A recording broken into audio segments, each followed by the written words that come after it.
thank the ICR for inviting me, and thank you for coming to listen. I'm going to take you on a little trip. Once upon a time, there was a group of animal stories that traveled all over the globe. They crossed the deepest oceans, the driest deserts, the highest mountains. For over 2,000 years, these animal stories journeyed from their birthplace in India, which is what the map is, at the time of the Buddha, until they reached the shores of England at the time of Shakespeare. They traveled under many names, and they took many forms. One name in Arabic was the title Kalila wa Dimna, another in English, The Fables of Bidpai, and also in English, an unsung Renaissance masterpiece called The Moral Philosophy of Doni, translated by Sir Thomas North in 1570. In their childhood, these animal stories found their voice in the oral tradition of the ancient storytellers. Our own Richard the Lionhearted is recorded as often telling one of these stories after his return from the Crusades. Now, in their adolescence, these stories became precious, handcrafted manuscripts created by scribes, calligraphers, illustrators, and artists. And in their maturity, they turned into printed books. It has been said that these animal stories are traveled more widely than the Bible. As manuscripts or books, over 200 versions exist in 50 different languages. And these animal stories are alive and kicking today after 2,000 years. My purpose this afternoon is to give you a bird's eye view in 5 easy stages of their incredible journey, starting at the time of the Buddha in India and ending up here in England in 1570. It's a journey that takes 2,000 years, so we better get cracking. This is the abbreviated pedigree from 1888. The full pedigree is daunting, but this is the abbreviated one, which is in my recent publication of this book. And what you can see is these colored bits are the 5 stages of the journey. So we start up at the left, what Robert Irwin mentioned, the Jataka tales. Then we go to the Sanskrit, then we go to the Pahlavi, and the Arabic is the turquoise dot of Ibn Makaffa. And then we're going to skip down to 1570, the time of Shakespeare, The Moral Philosophy of Dona. The first thing you notice is, therefore, is that it has many names. In India, this book is called the Panchatantra. In Old Persian or Pahlavi, it was called the Karyak Uddamanak. And Kalila and Dimna is the famous Arabic title. The Fables of Bidpai is one of its European aliases. But again, I refer to Sir Thomas North's edition. Now we're going to focus on the 5 easy stages of the Kalila Dimna. So let's begin at the beginning, which is 450 BC, halfway through the lifetime of the historical Buddha, the Jataka tales. The Jataka tales from India are one of the largest and oldest collections of stories in the world. See if we can get Mr. Buddha up. There he is. 2,500 years ago, approximately 430 BC, the teenage Prince Siddhartha left his family palace in North India, abandoning the trappings of royalty, the grandiose luxury into which he was born. He went in search of reality, of the true life lived by ordinary humans and creatures. And we are told at the age of 35, he becomes the enlightened Buddha and begins to teach his disciples. Now, one of the ways he teaches his disciples is by the use of animal stories, which he tells them. This is not necessarily a definite photograph of that event, but it is, Celanese reconstruction of him talking. It was the only thing I could find which had decent quality on the internet. So these concepts that he's talking about, these animal stories, are related to reincarnation and rebirth in his structure. And the concepts of reincarnation and rebirth were already very widespread in India before Prince Siddhartha's birth. The animal tales the Buddha tells his disciples reflect his years of deep meditation and ascetic practice. They contain, incredible to most of us, the Buddha's memories of his past lives from the seeming endless cycle of birth and death.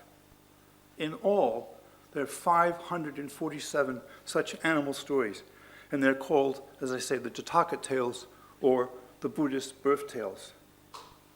In them, the Buddha recounts the cycles of his previous lives in a multitude of forms.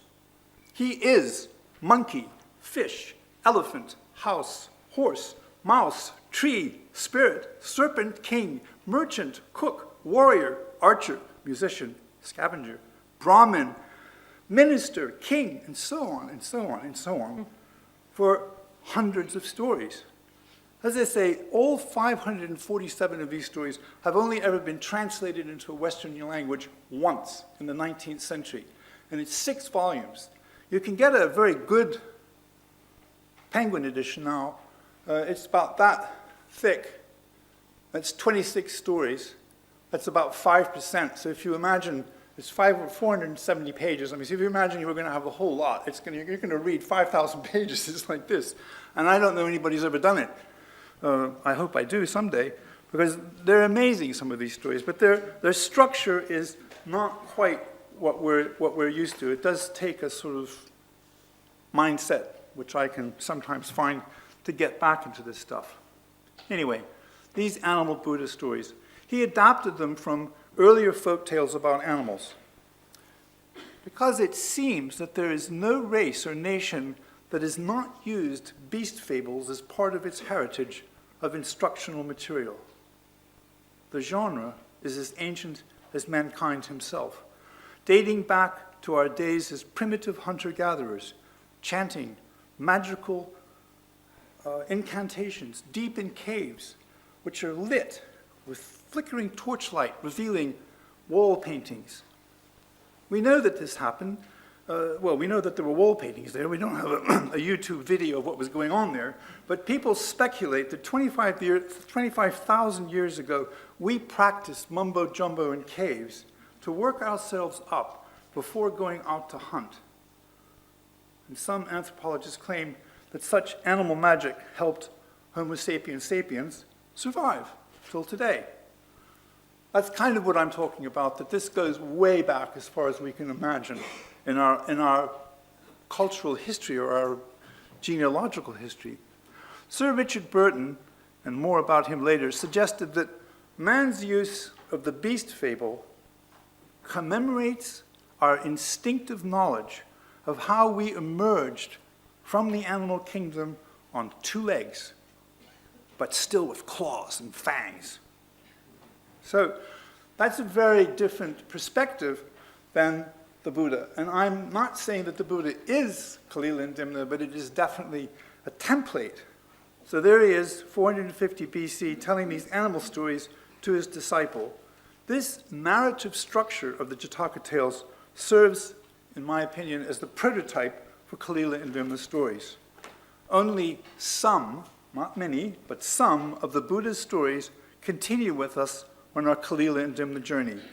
The one that's the most widely recognized is the story of the tortoise and the 2 geese. And it's usually pictured with the 2 geese with a stick and the tortoise is hanging on by his beak, trying to keep quiet. So we're now going to the next stage of our trip, which is the Panchatantra, and this is the empire of Alexander the Great, as you can see, and over on the far right, this is when he invades India. With the Panchatantra, we leave the spiritual realm of a prince who gave up everything to become a Buddha. We now enter a far more secular domain, where kings and princes definitely want to hang on to power. The Panchatantra means pancha, 5, tantra, chapters, sections, discourses. This is the first story of how this manuscript came to exist. 100 or so years ago, after the Buddha's death, Alexander the Great invades India. Here is the site, somewhere I just showed it to you, of his great battle in 326 BC against King Porus and his war elephants on a tributary of the Indus River in today's Pakistan. This border on the Indus is the easternmost extent of Alexander's empire. But his soldiers have been traveling for 15 years. They're tired, and they're exhausted, and they want to go home and see their wives and children. And Alexander's ambition is beginning to thin out in the face of massive armies of Indians who have never been defeated. So Alexander and his troops rarely turn home. But he leaves behind 2 generals in charge of the Indus and the Punjab district. Understandably, these Greek interlopers are unpopular, and they'll only stay in office for about 10 years, and then they all go home. One of them is replaced by a descendant of one of the local Indian kings named Dabshalim, and he turns out to be cruel and capricious. A Brahmin philosopher named Bidpai tries to teach the king moderation and justice, but Dabshalim is angry at criticism and has him thrown in jail. Then he relents, and he appoints Bidpai his vizier. He carefully follows the sage's advice, and within a few years, Dabshalim is adored by his subject, and neighboring kings and princes come to sit at his feet and receive information about how to be a better king. Dabshalim asked Bidpai to write his teachings in a book that can be used as a guide for rulers to help them obtain the loyalty of their subjects. So the sage goes into seclusion, and within a year he writes a book of animal stories in 5 chapters, the Panchatantra. Each chapter begins with a question from a king who wants to improve the quality of his rule, and the practical answer comes from the sage Bidpai, telling a complex, as Cyrus says, interwoven tapestry of different animal stories with different voices. The king tries to reward Bidpai with gifts and honors, but the sage says, "No, I'm an old man, I don't want that. All I would like is that you try to preserve this book and guard it." I'm going back to the pedigree. We now have outlined number 1 and 2 of the trip, the first 2 stages of our Kalilindim, the Jataka tales, and the Panchatantra. However, as is the way with these old manuscripts, or translations, which I've been able to find, there is another version of how the Panchatantra began. After Alexander the Great and his 2 generals leave town, there was once a good and honest king named Amarashakti who had 3 ignorant and lazy sons.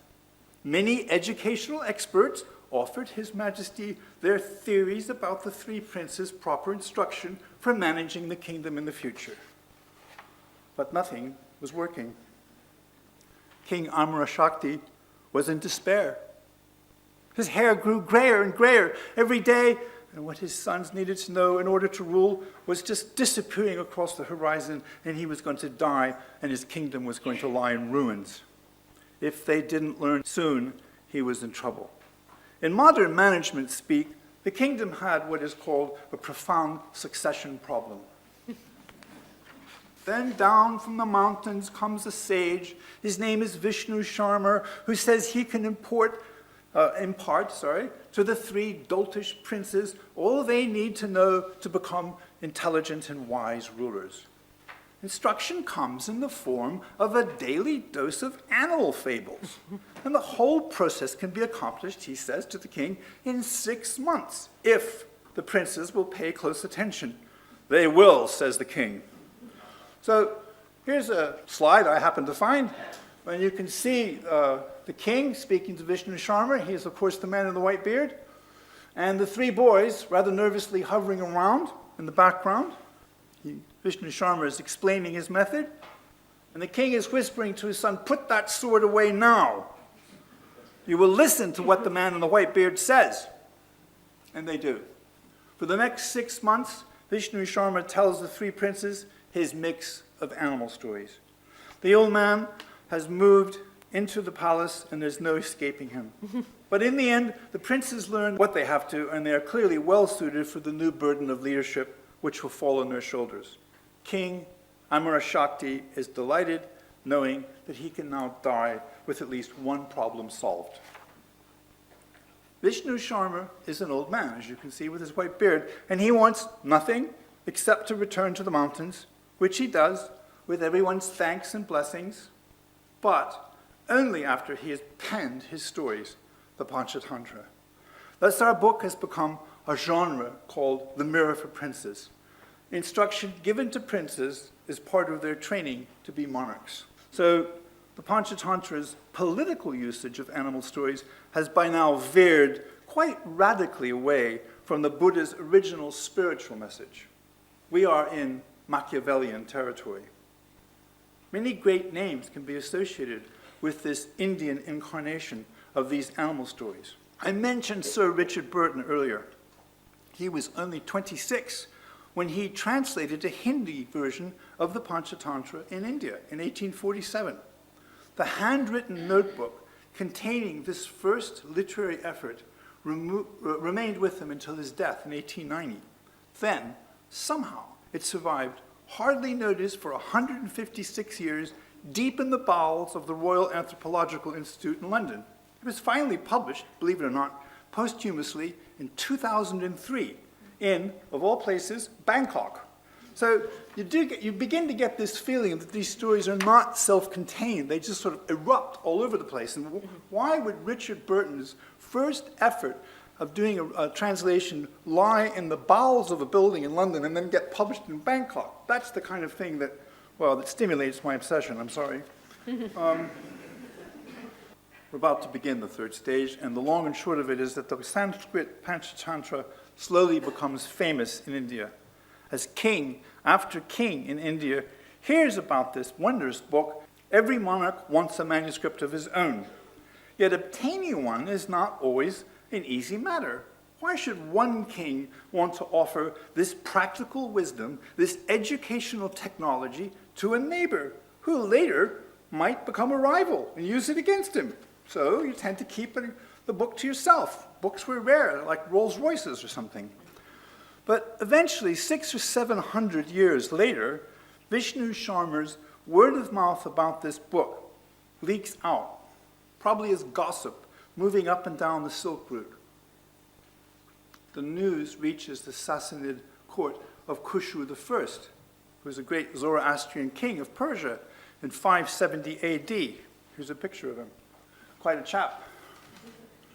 If you look carefully, you can see that first of all, the dish is gold, so he was powerful. But what I love is all the different animals. You can see lots of different types of animals. Ibex, and you see water buffalo, and there he is on this giant horse with his bow, and even there's lions up on the top right, and there's something coming and biting the horse, but it's just a marvelous piece, I think that.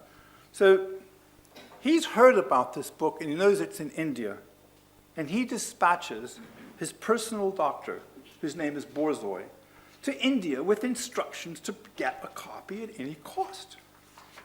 Now here's the popular, or one of the popular versions of the story, because I'm telling you the stories that are around the animal stories. Inside all of these versions, there are these animal stories. I'm not telling you that. You can read the book, because I would take up all day telling you animal stories. But the story of how the book survives, like Moses in his basket, is what I find amazing. One day, King Khusru reads an old manuscript that tells of a secret elixir that can raise the dead to life again. The book says this elixir is extracted from herbs that only grow in the high mountains of India. Well, King Khusru is obviously quite interested in such a new technology, so he summons his doctor, Borzoi, and says, who knows Sanskrit, but he says, you go to India, please, and find me this miraculous herb to make this elixir. This is from an Arabic manuscript, but that's where one of this story exists in lots of different versions, and one of them is the Arabic. So, laden down with gold and silver to defray the cost of his expedition, and carrying a letter of introduction and sumptuous gifts for the king of India, Borzoi leaves Persia to begin his quest. That's him taking off. The king of India is absolutely delighted to receive Borzoi and gives him a royal pass and guides to help him to go search in the mountains for these magical herbs. The understanding, however, that if Borzoi does find any that work, the king of India wants some too. Perfectly understandable. So, with the help of many local experts, Borzoi combs the mountains of northern India looking for the herbs mentioned in King Khusru's book.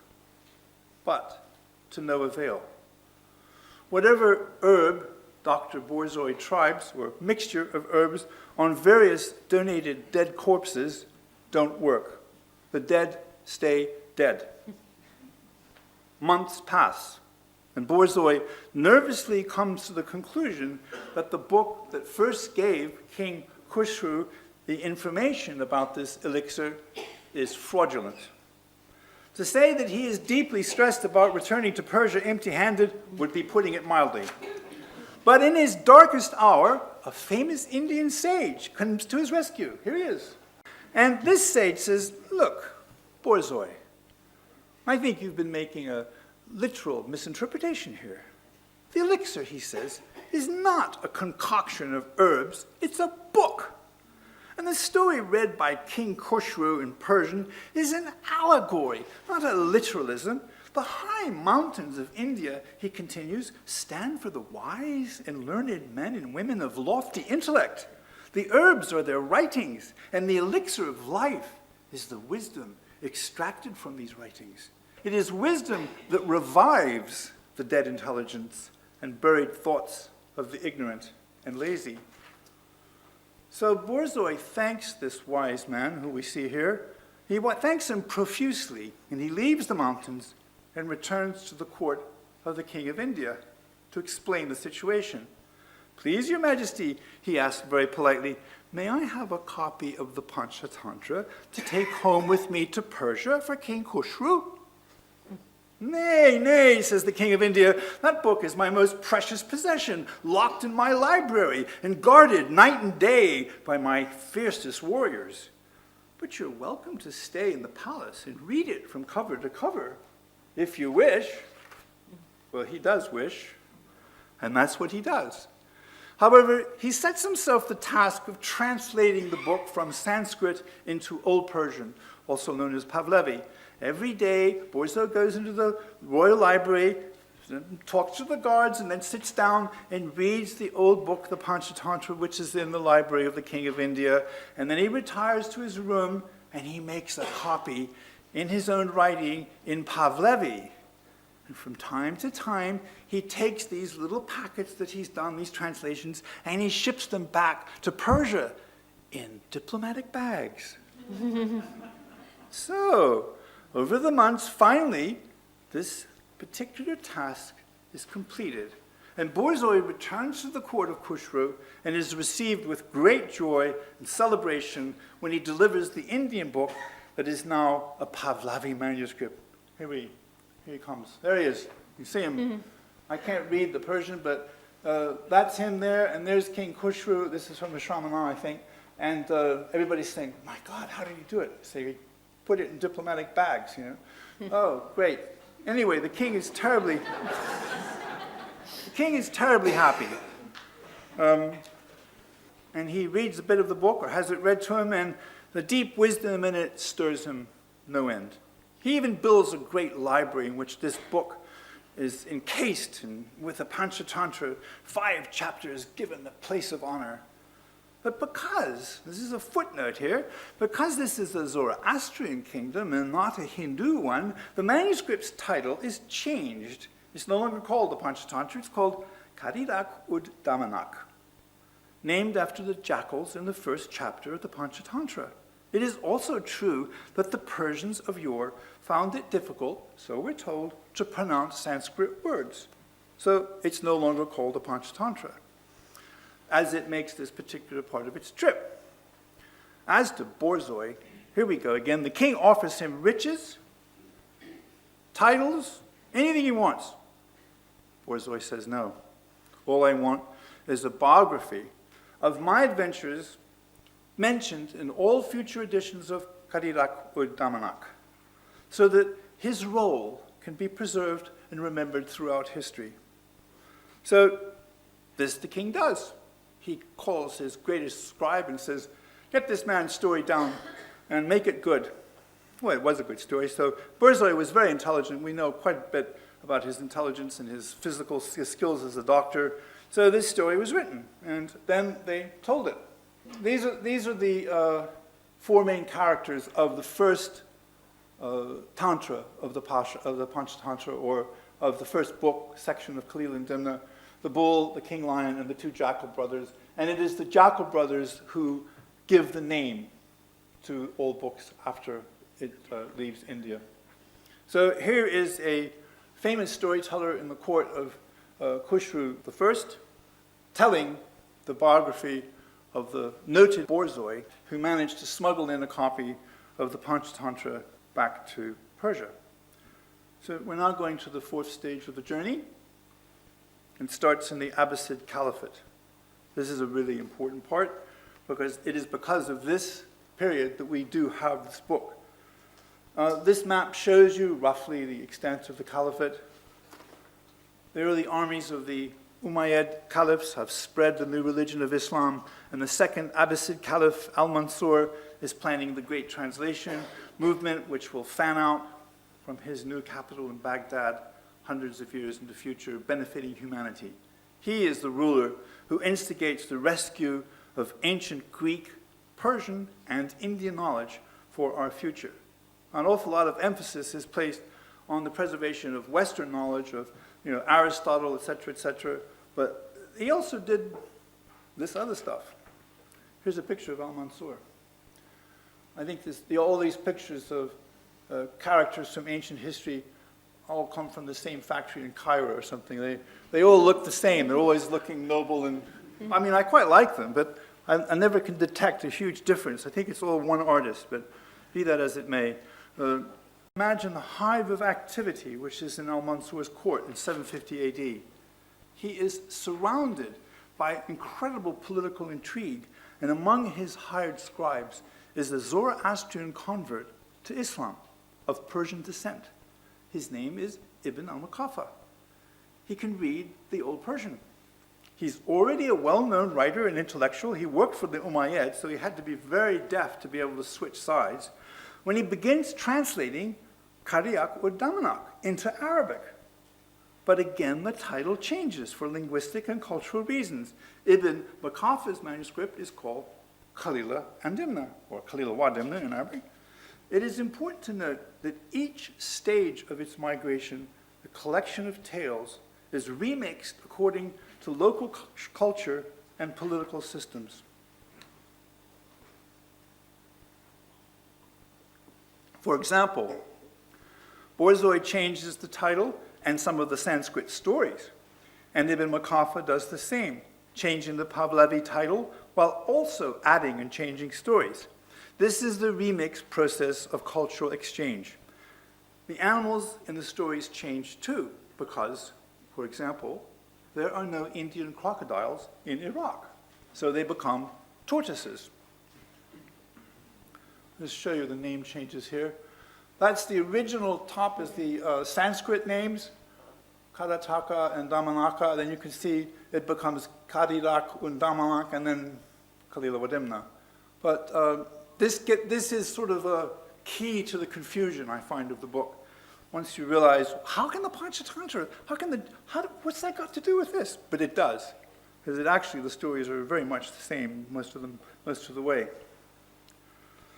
So, there are four notable points I'd like to make about Ibn Muqaffa's translation of 750 AD. This is the oldest manuscript template that we have in existence. All earlier, my favorite word, posterior manuscripts are lost. There is no Pahlavi manuscript. There are no Sanskrit manuscripts that are older than Ibn Muqaffa's. So he did save it. This is a very disputed area. I'm not going to go too deeply here because you have to be careful what you say, because lots of people think it's their book.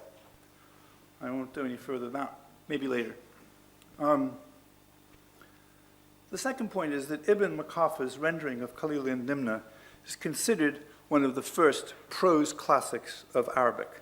It is noted for its brevity, clarity, beauty, and its elegance of style. In English literary perspective, Ibn Muqaffa's work of Khalil and Dimna, roughly 680 years before Chaucer's Canterbury Tales. It is a work which is contemporaneous with Beowulf. Yet today, because of the continuity of classical Arabic, the book is used as a teaching tool for students of Arabic the world over. Ibn al-Muqaffa's Khalil and Dimna is the touchstone of Arabic style. Ibn al-Muqaffa's 750 AD Arabic version, by now 2 languages removed from its pre-Islamic Sanskrit original, emerges as the pivotal surviving text that enriches world literature. You can follow our story's progress as they travel. I got to put this up. Yeah, this from the turquoise dot. You can see the enormous influence of this book as it spreads across everywhere. It goes back to Persia. It goes into Spanish because the Arabs were in Spain. It goes Hebrew, Greek, Latin, and now we're going to get down to the bottom right, which is the Moral Philosophy of Donny, and it's called the Moral Philosophy of Donny because it's translated from the Italian by Donny. He wasn't a philosopher, he was just a translator. So, as you see, you can follow the progress of these animal stories as they travel downwards from the turquoise dot there, and Khalil-i Dimna now goes everywhere, changing as it adapts, but somehow retaining its core intact, including almost always some of the original stories from the Buddha's Jataka tales. There's a tragic footnote to the life of Ibn al-Makaffa.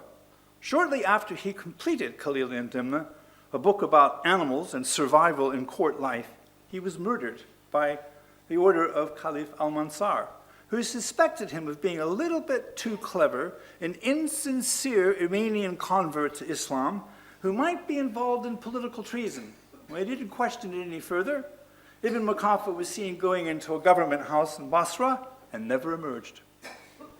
He leaves our story here, therefore, but his influence remains everywhere. Where am I going now? I'm now going to show you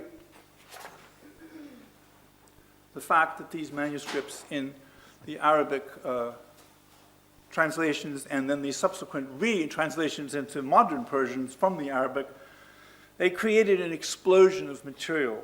And from 750 AD until now, hundreds of manuscripts were made all over the Islamic world, many of them traveling back to Persia and even to India and Tibet. And the medieval kings and rulers each wanted their own copy, and they commissioned them lavishly.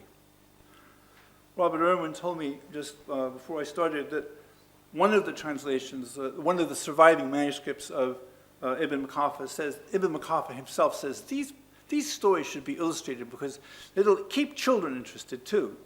So it's not, there's many different manuscripts of Ibn Makaffa too, but I thought that was quite useful, just for me anyway, maybe for you. Scribes, calligraphers, and illustrators labored to produce more and more beautiful and competing manuscripts. Let's look at some of these now. So this one is one of my favorite. It's Arabic, and it's, well, I find it quite strange because where are they fighting? They're fighting in the air above a pond of fish. How did they do that? You know, I mean, it's a huge jump, Olympic. But somehow it's very beautiful. This is the jackal talking to the lion. Arabic. Now you're beginning to see the Persian influence, where the pictures integrate in a beautiful graphic way with the text, with the calligraphy. Famous story that goes way back to India of the fox and the drum. That's Arabic. The Persian is a little bit more elaborate. Now it's getting nasty. This is the culmination of the first book, where the king is driven by his evil vizier, who is one of the jackals, to distrust his best friend, who is the bull, who he's taking out. This is a very unusual manuscript. It's unlike any other manuscript, and it's in pieces. As you can see, the top bit doesn't relate. It's sort of torn out of a man, and it's related, it's supposedly Mongolian. It's a Mongolian version of the story. It's very different in style. I mean, I love the jackals kind of. By the way, one of the jackals is a good guy. Khalil is a good guy. Dimna is the bad guy. But he wins, you know, evil triumphant in this book, which is why it's Machiavellian. Here's another one from that. The donkey that had no ears or heart. And he's unfortunately listening, and he's about to lose his ears and his heart. and you can see who's going to do it in the bottom. But it's a very different tonality than the others. These illustrations now live as durable conduits of traditional wisdom. They give us the sort of vital survivalist psychology that doesn't require any formal schooling. You just listen to the stories. This is an illustration of the, in this case it's 2 ducks, but originally it's 2 geese, and the turtle clinging on. They're migrating. They're going to a better pond. They're moving house. So, okay, we'll take you, but don't let go. And this turtle's known for being a little bit talkative, like some lecturers. And so he says, okay, of course I can do it. I'll hang on. So he does for a bit, but then he goes over to this village, and these people start saying, look at that stupid turtle. I've never seen anything like that. What a stupid idiot. What's he doing up there? And the turtle says, shut up! Ah! And that's the story. This is one of the real template stories that's in the Jataka. None of these show the turtle letting go, but in my book you see the turtle letting go because the illustrator was an animator. So I'm now traipsing down to our own shores, what I consider this unsung masterpiece by Sir Thomas North. And this, remember, this is the abbreviated pedigree of the Bidpai literature. Not only is it abbreviated, but it's over 120 years old. So if you tried to do one today, you'd probably need the entire wall. Sir Thomas North, 1570. This is the first English translation done from the Italian. It is Thomas North who later translates Plutarch's Lives into the reference book that Shakespeare used as the source of his knowledge of the Roman world, notably for Julius Caesar and Antony and Cleopatra. Now, this image of the old man teaching the young boy is from his prologue, and sort of looks like the Buddha, doesn't it? You know, it's the same idea. He's reading a book, not telling a story. What I particularly like, though, that in 1570, I've highlighted that they got all the languages pretty much spot on, didn't they? They knew in 1570 they came from India and went to Persia and went to Arabia, etc., etc., etc. They got it right. Well, since most people don't know anything about it, I always find it amazing that someone knew it then. But they probably knew much more about it then than we know now. Both North's Plutarch and his version of Bidpai were very popular reading in Renaissance England. There's even an engraving, our old friend the turtle and the birds, straight from the mouth of the Buddha. Now, in England, at the time of Shakespeare. Shakespeare's only a small boy, by the way, so don't get too excited. He's only about 8. So we've completed our 5-stage bird's eye view of the travels of Khalil and Dimna. Quick, fast pace. One of the most popular books in the ancient world. Here's what we've done. Oh, I haven't finished. Oh.